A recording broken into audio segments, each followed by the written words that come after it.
সুপ্রিয় দর্শক, আশা করি সবাই ভালো আছেন। সবাইকে শুভ সন্ধ্যা জানাচ্ছি আজকে। আর আমাদের TVN24 নিউজ নেটওয়ার্কের অত্যন্ত জনপ্রিয় একটি অনুষ্ঠান আপনারা জানেন, দ্য ভিউজ। এই ভিউজের সঙ্গে আজকে আমি আছি মিসবাহুজ্জামান। এটা আমাদের নিয়মিত অনুষ্ঠান। আর আমাদের সঙ্গে যিনি থাকেন সবসময় অ্যাটর্নি রাঞ্জা বোস উনি আছেন আমাদের সঙ্গে। রাঞ্জা, আপনাকে অনেক অনেক স্বাগতম আজকের অনুষ্ঠানে। আর থ্যাংক ইউ স্যার। যে বিষয়টি আমরা আজকে নিয়েছি, ইট ইজ ভেরি, আপনি জানেন যে এটা অত্যন্ত হেল্পফুল একটা টিপস আপনারা চুজ করেছেন, চাইল্ড সাপোর্ট বা চাইল্ড কাস্টডি। দর্শক, যারা চাইল্ড সাপোর্ট বা চাইল্ড কাস্টডি নিচ্ছেন তাদের ব্যাপারে আমরা আজকে আলাপ করব, কী কী করণীয় আছে এবং টনি রাঞ্জার কাছে অনেক তথ্য আছে, বা কি কি নতুনত্ব এটার ভিতরে সংযুক্ত হয়েছে এই ট্রাম্প অ্যাডমিনিস্ট্রেশনের আন্ডারে, সেগুলো আমরা বিবেচনায় রাখবো। অবশ্যই আমরা আলাপ করবো বিস্তারিত।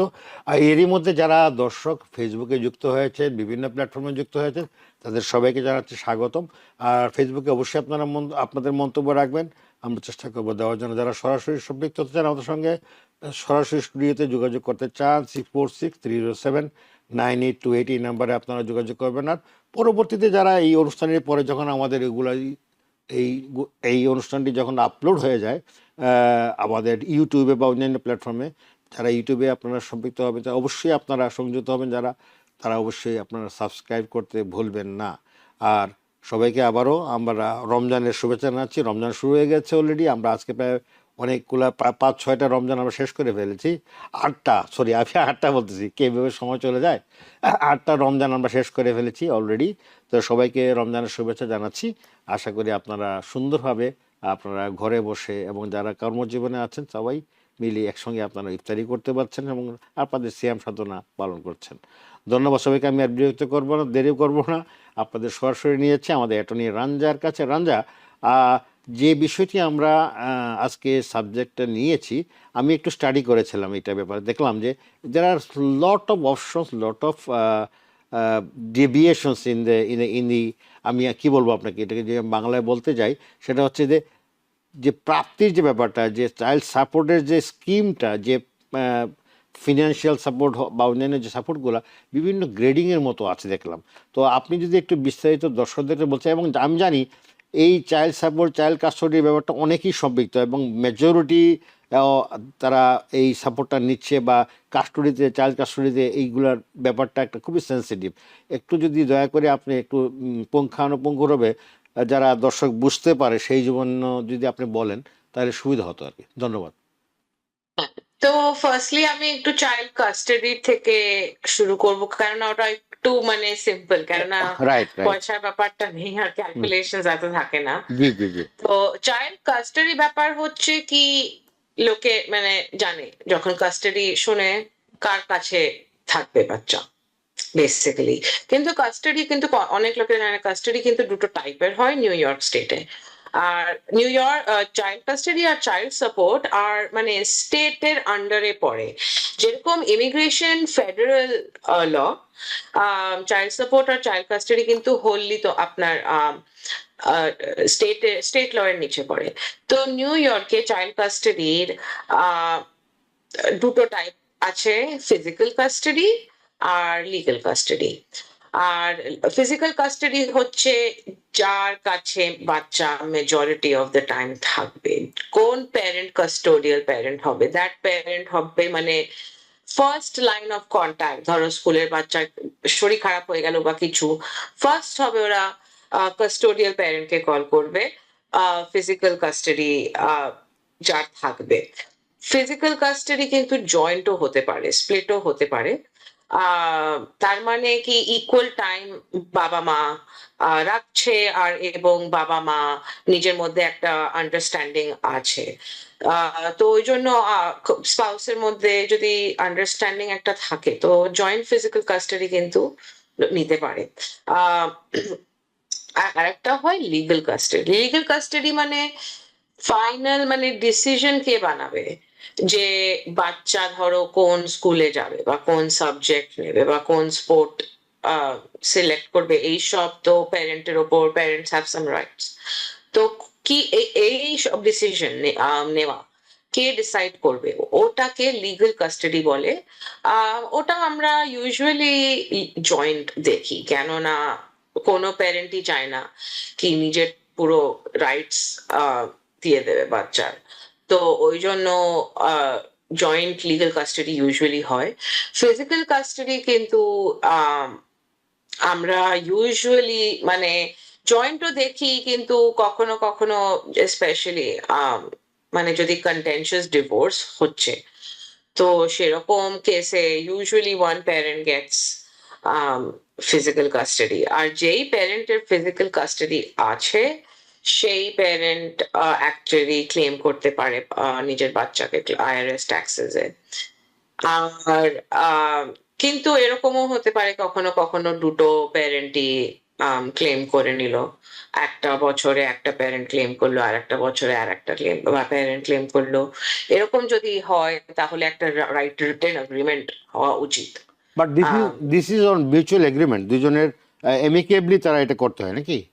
হ্যাঁ, কেননা মানে ওরাল এগ্রিমেন্টও হতে পারে, কিন্তু ধরো একজন গিয়ে রিপোর্ট করে দিল কি আমি কাস্টোডিয়াল প্যারেন্ট, কিন্তু কিন্তু ক্লেম করে যাচ্ছে অল্টারনেট ইয়ার্সে আমার বাচ্চাকে, তো অন্য প্যারেন্টটা উইল ফল ইনটু ট্রাবল যদি রিটেন এগ্রিমেন্ট না হয়।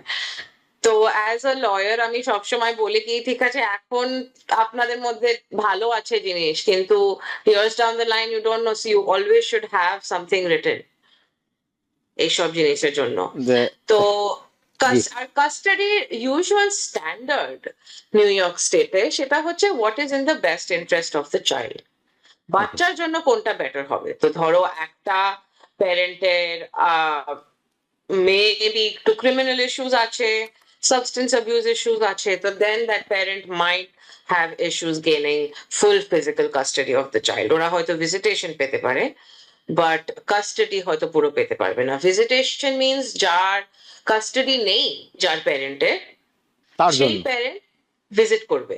ভিজিট করবে, বাট তো এটাও তো এই জিনিসটাও তো একটা পর্যায়ক্রম, মানে there are certain time he can or she can visit. তো अगेन অলওয়েজ আমি বলি রাইটিং এ কিছু রাখুন, কেননা যদি অন্য প্যারেন্ট বললো আমি দিচ্ছি না বা এরকম হতে পারে, তো দেন অ্যাটলিস্ট কোনো একটা লিগাল একটা রিকোর্স থাকে কি রাইট। দেখো একটা রিটেন এগ্রিমেন্ট আছে, সে কিছু করছে না। তো ওই জন্য আহ তো you always keep in writing আমি লোকেদের বলি, বাট দ্য স্ট্যান্ডার্ড ইজ বাচ্চার কি বেস্ট ইন্টারেস্ট। তো এটা হলো আপনার কাস্টাডি। তো চাইল্ড সাপোর্ট কামস ইন, যে কাস্টোডিয়াল প্যারেন্ট যার কাস্টাডি আছে সে চাইল্ড সাপোর্ট পাবে। That is the rule regardless of কে কে কম বানাচ্ছে কে বেশি বানাচ্ছে। যদি প্যারেন্ট বেশি বানাচ্ছে আর তার কাছে কাস্টাডি থাকে, সেও কিন্তু চাইল্ড সাপোর্ট পাবে, অন্য প্যারেন্টের থেকে কম পাবে হয়তো, বাট পাবে। আর আপনি যেরকম বললে একটু একটু কটা ক্যালকুলেশন আছে, ফর্মুলা আছে। তো নিউ ইয়র্ক স্টেটে হচ্ছে প্যারেন্টাল কম্বাইন্ড ইনকাম এর যত হবে তার একটা পার্সেন্টেজ নেবে depending on the number of children, আর সেই পার্সেন্টেজটা ওরা ডেজিগনেট করবে টোটাল চাইল্ড কেয়ার, আর ওইটার থেকে ওরা ইচ প্যারেন্টের প্রো রাটা শেয়ার বলে ক্যালকুলেট করবে বেসড অন দি ইনকাম।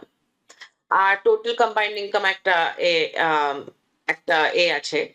আম, তো টোটাল কম্বাইন্ড ইনকাম ক্যালকুলেট করে আম, একটা বাচ্চা হলে 17% হয়, দুটো বাচ্চা হলে 25% হয়, এরকম depending on the number of children total calculate করে তারপর দুটো প্যারেন্টের ইনকাম দেখে ওরা একটা পার্সেন্টেজ দেয়। ধরো যেই প্যারেন্টটা বেশি বানায় they will be responsible for 70% of the child care, যে কম বানায় they will be responsible for 30% of the child care. তো সেই কেসে একটা টোটাল ফিগার হবে পার মান্থ, আর যে কাস্টাডি হবে তাকে তো চাইল্ড সাপোর্ট দিতে হবে না, যে কাস্টাডি হবে না তাকে চাইল্ড সাপোর্ট দিতে হবে। জি, ধন্যবাদ। দর্শক, আপনারা শুনলেন আমাদের অ্যাটর্নি রাঞ্জার কথাগুলো। উনি খুব সেগ্রিগেট করে ভাগ ভাগ করে বোঝানোর চেষ্টা করেছেন। যেটা চাইল্ড কাস্টাডির কথা প্রথমেই উনি বলেছেন দুই রকমের আছে, একটা হচ্ছে ফিজিক্যাল আর একটা হচ্ছে লিগ্যাল কাস্টাডি। তো ফিজিক্যালের মধ্যে তো উনি ইস্যুগুলো বললেনই, আর লিগ্যাল কাস্টাডির মধ্যে যেটা আমরা দেখলাম যে জয়েন্টলি ওরা রাখতে পারবে এবং এটাতে কোনো সমস্যা হওয়ার কথা না। চাইল্ড সাপোর্টের যে ব্যাপারটা আছে সেখানে উনি বলেছেন যে এটা প্যারেন্টের যে দুজনের কম্বাইন্ড ইনকামের উপরে বেসিস করে, তারপরে একটা প্রোরাটা রেট বের করে, এটা পার্সেন্টেজ বের করে। একটা চাইল্ড হলে এটা আমাদের 17% বললেন আপনি, আর দুটো চাইল্ড হলে 25%। এইভাবে জিনিসটা আস্তে আস্তে এটা পর্যায়ক্রমে তারা ক্যালকুলেট করেন based on your real income both, আপনাদের স্বামী এবং স্ত্রীর দুজনেরই ইনকাম টোটাল করে তারপরে তারা এটা there is a calculation base, ওইটার উপরে নির্ভর করে তারা এটাকে অ্যাসার্টেন করে এবং তারা এইভাবে ডিস্ট্রিবিউট করার চেষ্টা করে, যেটা হচ্ছে এখানকার নিউ ইয়র্ক স্টেটের সিস্টেম। এটা এই চাইল্ড সাপোর্ট এবং চাইল্ড কাস্টডি সব কিছু স্টেটের আন্ডারে হয়ে থাকে, যেটা অ্যাটর্নি রাঞ্জা বললেন। তবে ক্যালকুলেশনের যে ব্যাপারটা এটাও উনি খুব সুন্দরভাবে বললেন যে এটা দুজনের আন্ডারস্ট্যান্ডিংয়ের মধ্যে হয়, আর যার কাছে কাস্টডি থাকে বাচ্চাটা তাকে দিতে হবে না, কিন্তু যিনি কাস্টডিতে নাই তাকেই সাপোর্টটা বেশি দিতে হচ্ছে। তো এটার মধ্যেও একটা প্রোডাক্টটা বেশি আছে 70%, 30%, 80%, হোয়াট এভার ইট ইজ। এটা চাইল্ড সাপোর্ট যে ডিপার্টমেন্ট আছে, চাইল্ড কাস্টডি যে ডিপার্টমেন্ট আছে, চাইল্ডের যে ইউনিট আছে, তারা তাদের based on your history, physical history based আপনাদের সব কিছু পর্যালোচনা করে দেখাশোনার পর ডকুমেন্টেশন এভরিথিং, ব্যাংকস এভরিথিং দেখার পরে আপনাদের পে চেক সব কিছু রিভিউ করার পরে তারা একটা ডিসিশনে আসার পরে তখন এই চাইল্ডটাকে সাপোর্ট দেওয়া হয়। এবং এখানের মধ্যে অনেক আছে, যেমন এবিউজ চাইল্ড হতে পারে, ফিজিক্যাল ভায়োলেন্স অফেন্স। সেই ক্ষেত্রে এটা যেটা রাঞ্জা বললেন যে ওইটা হলে যিনি বাচ্চাটাকে রাখবেন তার সাথে থাকবে, তার কাছে এটা ইটস লাইক ট্রেসপাসিং, বা আমরা ট্রেসপাস বলবো না ঠিক, আপনাকে ভিজিটেশনের জন্য অ্যালাউ করা হবে, হয়তো একটা সার্টিন টাইমে আপনি আপনার বাচ্চাকে যে দেখে আসতে পারবেন। আর না হলে এটা সমস্যা, কারণ যেহেতু এটা একটা ডিফারেন্ট ক্যাটাগরি, ওই জন্যই আপনাকে সুরক্ষিত রাখা যায় বাচ্চার। যেটা সবচেয়ে যে সামারাইজ যদি আমি বলি, দে লুক ফর, তারা সবসময় দেখে যে চাইল্ড মানে বাচ্চাটার সেফটি হচ্ছে তাদের কাছে মূল মুখ্য।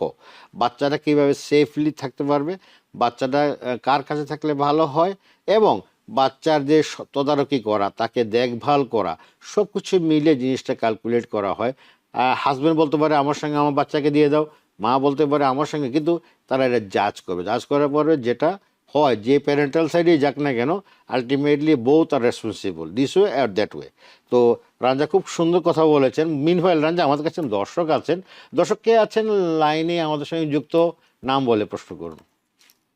জি, সালাম আলাইকুম। ওয়ালাইকুম সালাম। আমার নাম হচ্ছে মাহমুদ আরজু। জি আমি আমার দেশে থাকা ভাইয়ের জন্য অ্যাপ্লাই করেছিলাম 2007-এ। জি এরপরে 2022-তে ওদের ভিসাপি জমা দেওয়ার পরে ডকুমেন্টারি কোয়ালিফাই ছিল 2002। জি পরে গত এই মাসের প্রথম দিকে, ফেব্রুয়ারির প্রথম দিকে একটা ইমেল আমার ভাইয়ের বড় মেয়ে, ওর এজ আউট হয়ে যাচ্ছে, এর জন্য ওরা এক্সপেডাইটলি আপনাদের ঢাকা এমবেসিতে। জি তো গতকালকে আমরা দেখতে পেলাম যে ওরা স্কেজুল করছে মার্চের 26। জি এবং কিন্তু আনফরচুনেটলি আমার ভাইয়ের জন্য অ্যাপ্লাই করা হচ্ছে। আমার উনি হচ্ছে শিপে করেন, পরে শিপের ক্যাপ্টেন। উনি এখন অ্যাব্রোড, উনি এখন শিপে লাইক মাস আগে এখন কোনো মাসের 11 তারিখে ওরা করছে ওটাতে। আপনার প্রশ্নটা কি ভাইয়া? আপনি তো অনেক কিছু বলছেন, আমি শুনতে পাচ্ছি না, আপনার কথা কিন্তু ভেঙে যাচ্ছে, ব্রেক হচ্ছে। আপনি মোবাইলটা কানে নিয়ে কথা বলবেন, স্পিকারে কথা বলবেন না, কারণ আমি পার্টলি শুনছি না। এখন শুনতে পাচ্ছেন? জি এখন তো শোনা যাচ্ছে, জি বলেন। জি জি, আমার ওই বলতেছিলাম, আমি আমার ভাইয়ের জন্য অ্যাপ্লাই করছিলাম 2007-এ, এরপরে 2007-এ, এরপরে 2022-তে ওরা, এটা আমি বুঝতে পেরেছি, এতটুকু আমি বুঝতে পেরেছি, কোয়ালিফাই করেছেন, এটাও বুঝতে পেরেছি। আচ্ছা আচ্ছা। এরপরে হচ্ছে আপনার এই এই মাসের প্রথম দিকে ও একটা ইমেল আসছে ওদের কাছ থেকে, আমার ভাইয়ের বড় মেয়ের এজ আউট হয়ে যাচ্ছে, এই জন্য ওরা এক্সপেডাইটলি কেসটা ঢাকাতে পাঠাই দিচ্ছেন। ওকে। এরপর এখন গতকালকে আমরা আরেকটা ইমেল পেলাম, ওরা ইন্টারভিউ স্কেডিউল করছে মার্চের 11 তারিখ। হুম বাট আনফর্চুনেটলি আমার ভাই উনি ফরেন শিপে জব করেন অ্যাজ এ ক্যাপ্টেন, তো উনি এখন শিপেই আছেন, লাইক মাসখানেক আগে উনি শিপে জয়েন করছে। হুম তো এখন কোনোভাবেই 11 তারিখে 11 তারিখে আর কি, মার্চের 11 তারিখে কোনোভাবেই সম্ভব না যে উনি শিপ থেকে এসে ইন্টারভিউ ফেস করা। জি এই ক্ষেত্রে আমাদের কি করার আছে? ওকে ওকে বুঝতে পেরেছি বুঝতে পেরেছি। ওরা যে ইমেল করছে ওই ইমেলে ওরা ওখানে একটা ইয়ে লিখছে যে please do not use this appointment as this the only date we can accommodate for you. তো আমাকে কোনোভাবে আমার বাইরের পক্ষে সম্ভব না যে মার্চের 11 তারিখে ইন্টারভিউ। ওকে এটা আমি বুঝতে পারছি ভাইয়া, বুঝতে পারছি আপনার যে ব্যাপারটা একটু জটিল। Ranjha, this is immigration case obviously, and আমার মনে হয় যে যিনি মূল the beneficiary he is a ship captain, merchant navy, marine. So he is in the ship and they have been schedule, তাদেরকে শিডিউল দেওয়া আছে মার্চের 11 তারিখে ইন্টারভিউর। তো এখন বেচারা তো এখনও শিপই আছে, উনি তো আইসা ইন্টারভিউটা দিতে পারছে না। আর এটা হচ্ছে কি, ওনারা 22 তারিখের কোয়ালিফাই 2020-তে ডিকিউ হওয়ার পর থেকে ওরা দেখছে যে ওর বাচ্চার মেয়েটার বয়স এইজ ওভার হয়ে যাচ্ছে। এই জন্য ইউসিস তাদেরকে ভিসা সেন্টার থেকে দিয়েছে যে আমরা এক্সপিডিয়েট করছি যেন ইন্টারভিউটা তাড়াতাড়ি হয়ে যায় ঢাকার ইউএস এমবেসিতে মার্চের 11 তারিখে। কিন্তু মিনহোয়াইল যে প্রবলেমটা যারা হচ্ছে তারা কোনোভাবেই মার্চের 11 তারিখে ইন্টারভিউ ফেস করতে পারবে না, কারণ তার যে মেইন যে beneficiary, he is a captain in the ship and he is মানে উনি এখন শিপেই আছেন। এখন তারা নাকি এর মধ্যে আবার ইমেলও করেছিল, ইমেল করার পর তারা বলছে we do not change the interview date, this is the only date option we have for you guys. So এখন কি করতে পারে ওনারা? আমি সাজেস্ট করবো প্লিজ একটা লয়ারের কাছে যান, কারণ একটা এমবাসির লয়ারকে একটা এমবাসিতে কন্ট্যাক্ট জি করতে হবে। জি জি জি ভাইয়া, আপনি আমার মনে হয় একটা আপনার আশেপাশে যেখানে থাকেন, আপনি যেখানে আপনার আপনি যেখানে যে এলাকায় থাকেন ওখানে আশেপাশে যদি বা অন্যান্য জায়গায় আপনি যেতে চান, আপনি গেহি অ্যাসোসিয়েশনে যেতে পারেন। কিন্তু এটা একটা খুব বিশাল একটা সিরিয়াস ব্যাপার, এই জন্য আপনি একটা লয়ারের কাছে যান, গেলে ওনারা সরাসরি হয়তোবা ইউএস এমবেসি ঢাকাতে তারা কোনো না কোনো পন্থা একটা বের হওয়ার চেষ্টা করবে, যেহেতু আপনার ইন্টারভিউ মার্চের 11 তারিখে, বেশি দিন নাই। এখন আপনাকে অবশ্যই একজন লয়ারের কাছে গেলে জিনিসটা আরও ক্লিয়ার করে তারা বলতে পারবে কি করলে এটাকে অ্যাভয়েড করা যায় বা রিস্কিডিউল করার কোনো স্কোপ আছে কি না। আপনি তো বলছেন যে আপনাদেরকে ওরা চিঠি দিয়েছে do not change the date, তো সেই ক্ষেত্রে একজন লয়ার যখন ফোন করে জিনিসটা ভালোভাবে বলবে, তারা they may accept it. Okay, thank you ভাইয়া। পরবর্তী কলার কে আছে, নাম বলে প্রশ্ন করুন। আসসালামু আলাইকুম ভাইয়া। জি জি, কেমন আছেন ভাইয়া? জি আলহামদুলিল্লাহ, আমি ব্রঞ্জ থেকে বলতেছি ভাইয়া। আমার একটা কোশ্চেন ছিল এক্সারসাইজ আছে। আপনি স্পিকারে কথা বললেন না, আপনি কানে দিয়ে কথা বলতে, আমার শুনতে সুবিধা ভাইয়া ম্যাম। আচ্ছা, আমি 2016 সালে আমি আমেরিকা আসছিলাম। জি তো তখন আমি সালাম করছিলাম, তখন আমার 2023 ছিল। তো তখন আমাকে ডিল করছিল। তো পরে আমি আবার 2023-এ আপনার ইন্টারভিউ হয়ে গেছিল? জি ফাইনাল দিয়েছিল। জি তো পরে আবার আপিল করছি, আপিল করার পরে ওইটা এখনো পেন্ডিং এ আছে। আমি জমা দিয়েছি, যত স্টেটমেন্ট আছে জমা দেওয়ার। তো এর মাঝে আমি আবার বিয়ে করছিলাম আর কি। জি তো বিয়ে করার পরে আমি আমার ওয়াইফ থেকে আমি অনেক অত্যাচার বলতে ফাইন্যান্সিয়াল ভাবে অনেকটা ক্রাইসিস হইয়া আমি পরে বাবা কেস করছি, ওইটা এখনো সে নাই। বাবা কবে করছেন? বাবা করছিলাম 25-এ।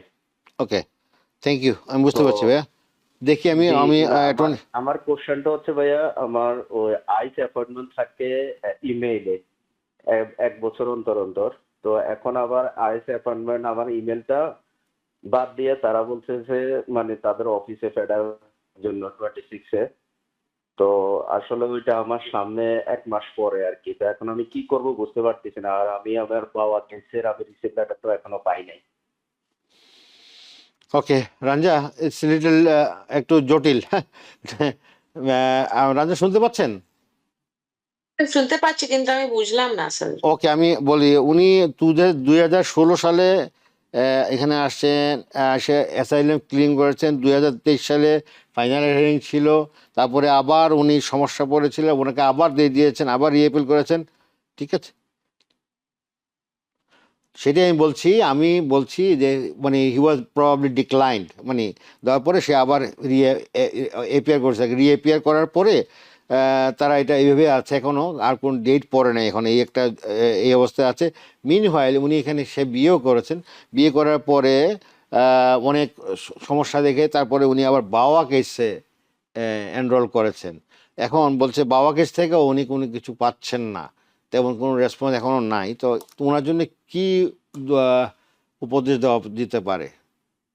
তো আমি সাজেস্ট করবো আবার আপনি একটা lawyer এর মিনওয়াইল কাছে। আইস অফিসিয়াল থেকে তো ওদের চিঠি দিচ্ছে আগামী মাসে। আইস অফিসিয়াল ওই সব হয়ে গেছে কি, ওনার ব্যাপারটা একটু জটিল হয়ে গেছে আর কি, উনি আপনি বুঝতে পারছেন। So ICE is also following up, তারা চিঠি দিচ্ছে ফেডারেল বাজার যাওয়ার জন্য, একটা হিয়ারিং আছে বোধহয় আগামী এই অল্প দিনের ভিতরে, সেটা ব্যাপারে তিনি চিন্তা করছেন কি করবেন। স্যার আমি সাজেস্ট করবো আপনি একটা লয়ারের কাছে এক্ষুনি যান, এটি মনে বেস্ট হবে। কেননা আপনার বাবাটা এখনো যদি পেন্ডিং আছে তো একটু হ্যাঁ রাইট রাইট। তো ভাই আপনি একজন ক্রেডিবল ভালো লয়ারের কাছে যান, যেহেতু আপনার যে ব্যাপারটা একটু জটিল, এখানে তো তিনটা পার্ট আপনার এখানে, তো সুতরাং আমার মনে হয় আপনি আপনার ডকুমেন্টেশন সব কিছু নিয়ে আপনি একজন লয়ারের কাছে যান ক্রেডিবল, সেটা আপনি গেহিয়ার কাছে যেতে পারেন বা অন্য আপনার যেই পছন্দের লয়ার, ক্রেডিবল লয়ার হতে হবে, তাদের কাছে যাবেন, গেলে আশা করি একটা পথ বেরিয়ে আসতে পারে ইনশাল্লাহ। জি, পরবর্তী দর্শক কে আছেন, নাম বলে প্রশ্ন করুন। হ্যালো, আসসালামু আলাইকুম। ভাইয়া মনে কিছু না করলে আপনি স্পিকারে কথা বলবেন না, ব্যাকগ্রাউন্ডে কোনো নয়েজ রাখবেন না মেহরবানি করে, আমাদের শুনতে আচ্ছা খুব এখন কষ্ট ঠিক হয়। আছে ভাইয়া? জি জি, এখন শুনতে পাচ্ছি। জি, জি আসসালামু আলাইকুম। ওয়ালাইকুম আসসালাম। জি আমার নাম আরমান, আমি ব্রঞ্জ থেকে বলতেছিলাম ভাইয়া। জি আরমান ভাই ব্রোঞ্জ থেকে, জি বলেন ভাইয়া, প্রশ্নটা কি? জি জি প্রশ্নটা হচ্ছে ওই আমার আপন চাচাতো ভাই, ছোট ভাই, সে এখানে আসছে 2021-এ আসছে, আসার পর অ্যাসাইলাম করছে, অ্যাসাইলাম করার পর ওর ওর অ্যাসাইলাম কেসটা ডিনাই হয়ে যায়, হয়ে যাওয়ার পরে ওর ফাইনাল অর্ডার অফ রিমুভাল চলে আসে আর কি।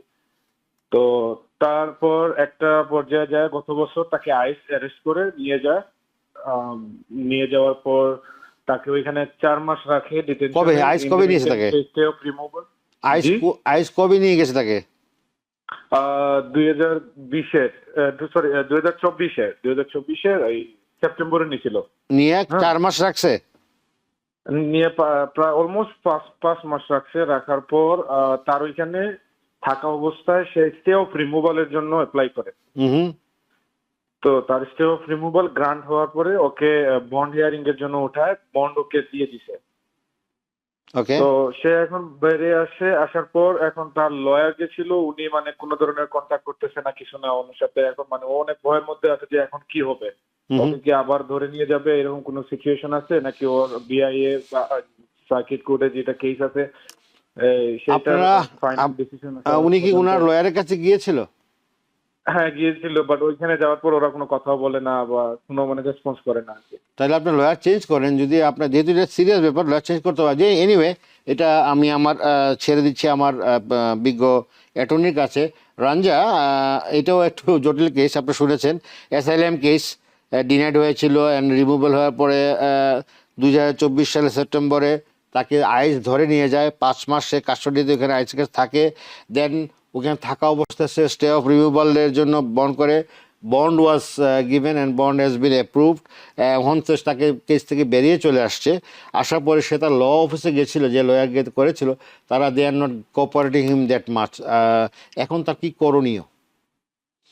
স্যার লয়ার চেঞ্জ করতে হবে। এটা আমি এটি সাজেস্ট করেছিলাম আপনাকে, না আপনার পারমিশন ছাড়াই, উইদাউট ইউর কনসেন্ট আমি আপনাকে থেকে বলছি লয়ার চেঞ্জ করতে হবে। লয়ার চেঞ্জ না করে তো কিচ্ছু হবে না এই মুহূর্তে, ঠিক আছে?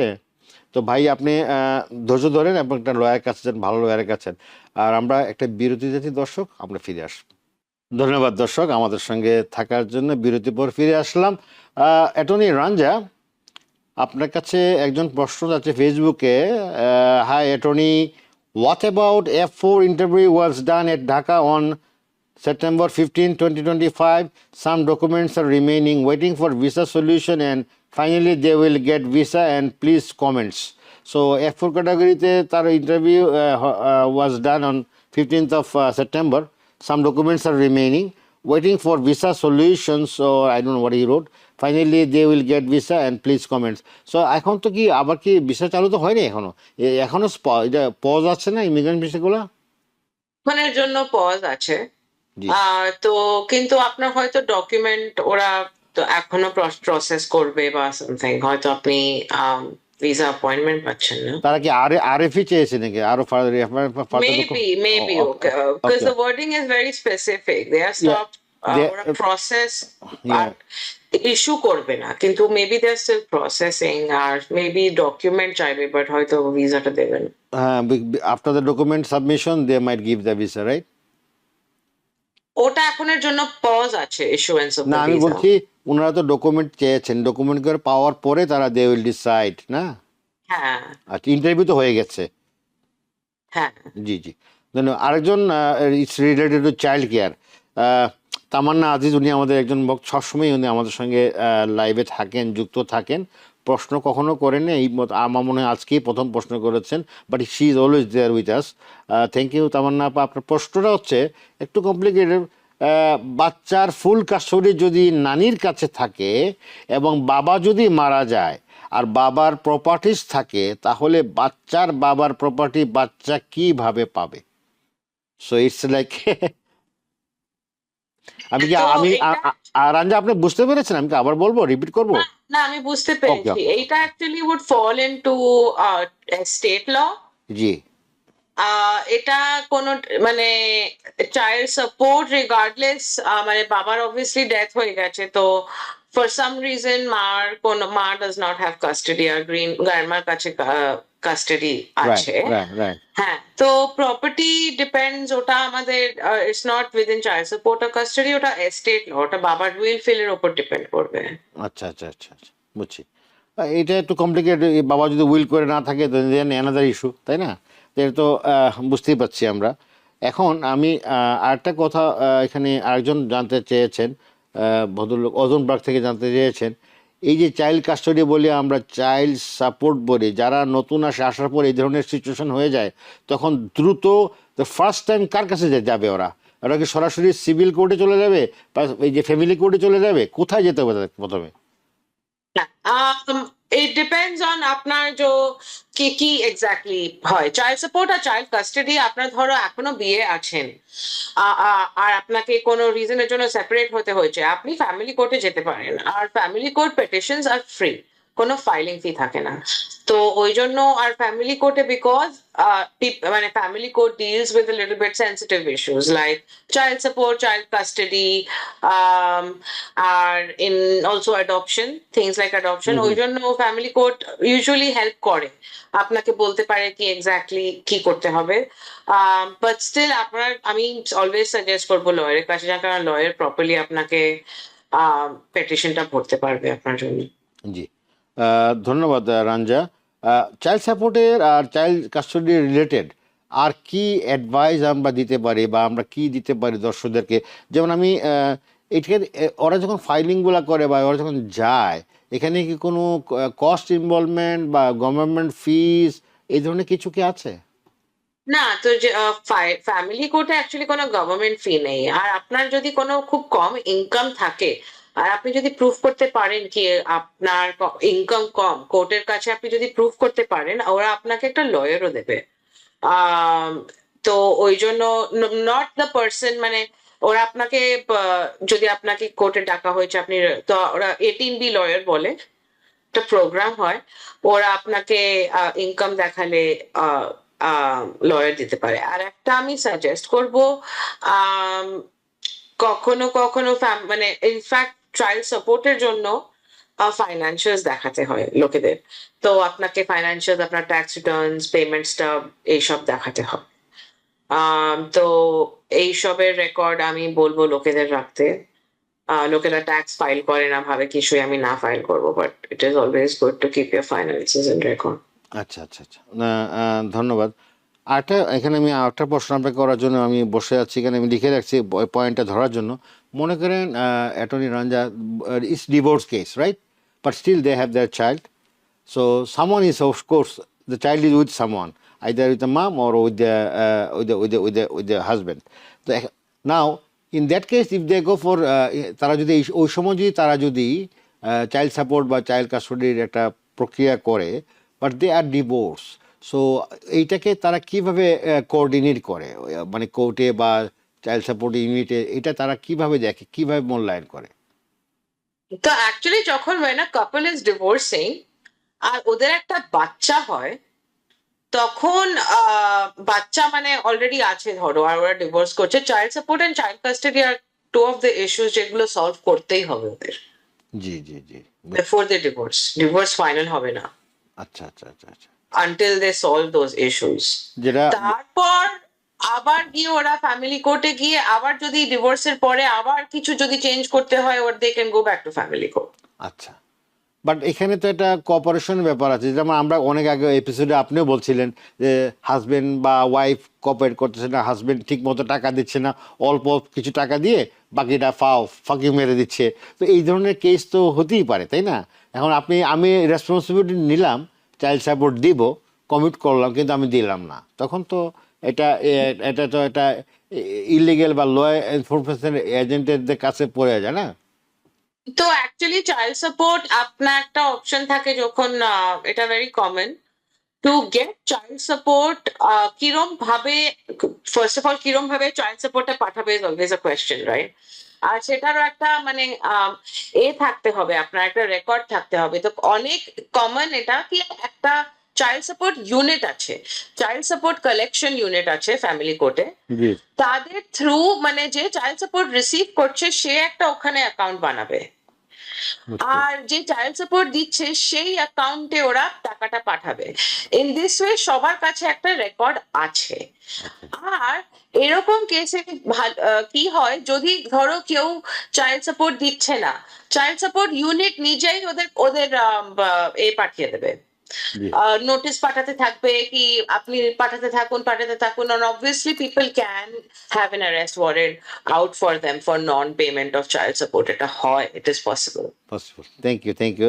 দর্শক, আপনাদের জন্য আমি কষ্টটা করেছিলাম, আশা করি আপনারা তার অ্যাটর্নি রাঞ্জা খুব সুন্দর করে উত্তর দিয়েছেন। রাঞ্জা, এখানে আমি একদম টাইম শেষ আমাদের অলমোস্ট। কন্ডিশনাল একজন শিলিনা আক্তার কন্ডিশনাল গ্রিন কার্ডের কন্ডিশনাল গ্রিন কার্ড এর টিম সেইজ নতুন কার্ডের জন্য অ্যাপ্লিকেশন করছে, এখন তো অনেক সময় লাগে, এখন আমার কোনো সমস্যা হবে আর কতদিন লাগতে পারে একটু বলুন? কন্ডিশনাল গ্রিন কার্ডের কি বলা যায় এটাকে? তো আপনি যদি রিমুভ করতে চাইছেন কন্ডিশন, যখন ওরা আপনাকে রিসিভ নোটিস একটা এক্সটেনশন থাকে ওটার মধ্যে, তো ডোন্ট ওয়ারি অ্যাবাউট ইট। আচ্ছা, নো, এখানে লিখছে উনি কন্ডিশনাল গ্রিন কার্ডের টিম থেকে ওরা বলা হয়েছে নতুন কার্ডের জন্য অ্যাপ্লিকেশন করেছে, ওরা টিম সেই নিউ কার্ডের জন্য অ্যাপ্লিকেশন করেছে, এখানে অনেক সময় লেগে যাচ্ছে, আমার কোনো সমস্যা হবে কিনা until I get the conditional card? না, হওয়া উচিত না, কেননা যখন ও কন্ডিশনাল গ্রিন কার্ডের জন্য অ্যাপ্লাই করেছে। জি জি জি, ও, তাহলে কোনো মানে প্রবলেম রিনিউয়াল আর কি, নতুন কার্ডের জন্য অ্যাপ্লাই করেছে আর কি আবার। তো কন্ডিশনাল গ্রিন কার্ড যেটা হয়, it's only for valid for 2 years. Right, আপনি যদি নতুন গ্রিন কার্ডের জন্য অ্যাপ্লাই করেছেন, that means you have applied for the permanent green card. আচ্ছা, আর যখন আপনি পার্মানেন্ট গ্রিন কার্ডের জন্য অ্যাপ্লাই করেন, জি, তখন আপনি একটা এক্সটেনশন পান, তো you don't have to worry about that. In fact আপনার 3 বছরে যদি ওরা আপনার যদি 751 মানে এই যে রিমুভাল অ্যাপ্লিকেশনের যদি ওরা কিছু না করে, আপনি সিটিজেনশিপের জন্য হয়তো এলিজিবল হবেন, depending upon travel and everything. ধন্যবাদ। আশা করি শিলিনা আক্তার, আপনাকে অসংখ্য ধন্যবাদ। আশা করি উত্তর পেয়েছেন, নাহলে আপনি আপনার নিজস্ব যে লয়ার আছে তার কাছে গিয়ে আপনি বিস্তারিত জানতে পারবেন। দর্শক, আমরা অনেকের ফেসবুকের কমেন্ট নিতে পারিনি, আমাদেরকে ক্ষমা সুন্দর হিসেবে।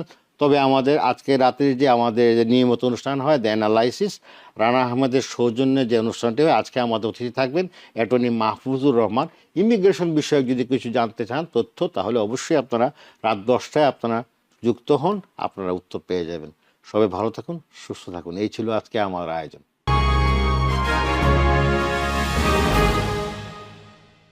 টিবিএন 24 টেলিভিশন দেখতে আজই কল করুন 7187776556। লগ ইন করুন www.totalcablebd.com।